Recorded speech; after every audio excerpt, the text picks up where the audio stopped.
Welcome back, y'all, to Harmon Homestead. So our gardens are dying. We have been 2 weeks without rain here in central Alabama. It is 92 degrees and noon here on Sunday, June the 23rd. And we are not supposed to get rain for the next 10 days at least. So highs in the 90s, upper 90s, 97.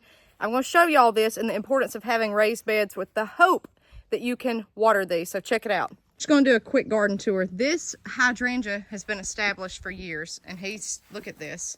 This is bad. This is so bad. Now this was on its way out anyways. Look at my pumpkins. Y'all, this is terrible. If you don't come out here and water this twice a day with these raised beds, this is what happens. And I didn't water it this morning. I do have some lilac bell peppers that look good. Zinnias are even dying. Okra. Oh, it's bad. I think this stuff will revive. But this is not good. This is not good at all. All my jahardales look terrible. Look over here at the zinnias. This is bad. But this actually looks better than what I'm getting ready to show you. Tomatoes withered. Corn withered. This corn is the best looking corn I've got. Some of it. Pumpkins look withered. This is terrible. But we've still got hope. I think it will be okay if I really funnel the water to this stuff tonight. But this is why you need a raised bed close to your house somewhat. That way you can water it, because if this stuff's out in a pasture, it's just gone. And I want you to see the results of that in a little bit. I'm gonna show you all my corn because we are in a mess. I've got some little flowers here blooming. I think those are poppies. I'm not even sure, guys. Maybe y'all can tell me. It's bad. So let's walk over here where the stuff's in the shade more and show you. This is probably one of the better looking areas. I've got my corn back there that's so tall, it's doing great. These tomatoes are okay. They're okay. My Atlantic giants are struggling. The animals are hot. The ducks are hot. Everything's just hot right now. And look at this Atlantic giant. It looks like it didn't get pollinated, but that's gonna be the color for a little while on this thing because it did get pollinated, obviously, so it keeps growing. All right, let me show you the main gardens, guys. This is tough. We harvested tomatoes yesterday, and I've let it just kind of grow up because it's going to bolt, it's withering, and it's so hot I can't get out here and work it. So this is just lettuce, and this is what happens when lettuce bolts. Your seeds will come from there. This heat is bad, bad, bad. Okay, my tomatoes, very bad. Yesterday I turned the hose in the garden. I just turned it on and let it flood the garden. Look at today. It's just so hot. Look at my cucumbers and pole beans. I don't think I've ever seen them do this bad. This is bad, bad. I'm gonna pick everything I can. That way it'll take pressure off the plants, because y'all have seen this before and it was thriving. Squash. Now squash will wither regardless, okay? It's gonna wither in the heat, but this is terrible. Ooh, this is bad. This is, whew. Now, to be fair, in the afternoons, when the heat gets off of this, these perk back up. But it can't take much more of that. Even okra is wilting. That's not good. Okra can take heat all day long, but it's so dry, even in this raised bed. But you can get water to it if it's here by your house. This compost bed, I've got bugs eating this kale. I've got to spray something on it. I just have not had time, guys. Tomatoes look okay over here. They actually look better in this bed than they do that bed, so go figure. He looks very healthy, very good, beautiful. Pole beans I've planted. I've got some sunflowers here.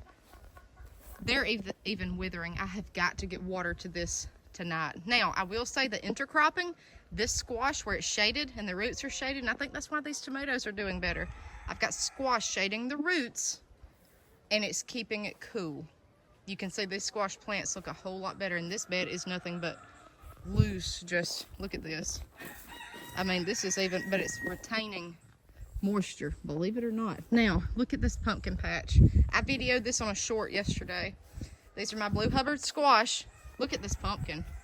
I mean, they're taking up so much water right now, the vines just can't sustain it. Look at this. This is how bad it is down here in Alabama. This is bad. This is so bad. Everything's withering, and I mean, I'm funneling water to it. Now look at this corn. This is my pride and joy. This is my little Indian corn. What I did to get it pollinated is when I've been watering this, I would water the tassels and I would shoot the sprayer up at it, and that way the water would run down to the corn down here in case it didn't get wind pollinated. It does catch wind because it's so tall, but I see the ears filling out. Ooh, I am so excited. But this is bad. This is so bad, y'all. Look at this. Ooh, I don't know how much more of this it can take. This has been 1 week solid with this heat sustained. Look at this blue Hubbard. It goes all the way back under there. 1 week with the heat sustained, 2 weeks, no rain. So this is, it'll perk up at night once I water it. But this is bad. I mean, these gardens are trying their best to die. So, funnel water to it. But I'm surprised about this bed. Usually it suffers the most. So, intercropping works if you're in a drought. Intercropping. Look at the carrots that shaded these banana pepper plants. Intercrop, intercrop, intercrop. This may help your plants. Basil's taking a beating. Look at the squash over here. He's not bad. He's really not compared to that over there. I mean, so the thicker, the better. You may have more pests, okay? But one tomato plant and one huge squash plant, I think you're good to go, especially if you keep it pruned. But see the shade? And over in that other garden, there's just no shade. So there's that. Now, I'm going to take you down to my corn and let you see this. This is the worst I have ever seen corn in the past 4 years. All right, so here we go. This is the corn. Now, I've got 400 feet, the tallest over here.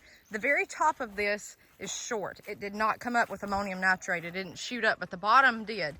This is all new corn we planted. We let the weeds get up because we've not been able to side dress it. And this is pitiful. This is absolutely pitiful. We've not side dressed this yet. This is peaches and cream corn on both sides. Guys, we're not going to have corn this year unless we get rain. The leaves down here are starting to bend and brown. That's not good. All this is tasseled. Some of that down there is 8-9 foot tall, and we've got beautiful silks everywhere. I don't think the cobs are going to fill out. I may be wrong. I don't know. This is bad. This over here, we can't get side dressed to make it jump. That's what happened up here, and it all ended up so little. Yeah, it's weeded. We didn't even come down here and weed it out. We just let it go. I think that's the end of the corn. This is so sad. Deer usually don't eat corn, but I'm going to show you. See the tops eating off. The animals here are so hungry, and it's so dry that they're trying to get moisture anywhere they can, and they're eating it. Some of it. This is bad. I have never seen my corn look this bad. Usually the tassels look so rich and healthy, and it looks like wheat. When you look at it up close, it's dry, and it just looks like wheat. It's just soft fur. It's terrible. I don't know, guys. We're praying for rain, but this is why I say you need a raised bed at your house. Now, you saw the raised beds, but I can put water to that tonight with a chance of it. This, I have no chance. There's no way I can get water down here. Not for 8 rows that are 100 feet long. There's no way. This is bad. This is so bad, but this is part of homesteading, and some years you're going to have this, and some years you're going to have nothing but a mud pit with a flood. So it just is what it is. But guys, this is so sad for this corn. This is so sad. This is so bad. But hey, we're blessed with a huge harvest last year. We got plenty in the deep freezer, so we're good. We've got corn. This is why I don't eat everything we grow all at once. Put a little bit back. You may want it the next year. This is what happens with weather when you homestead. All right, guys. We'll see you next time on Harmon Homestead.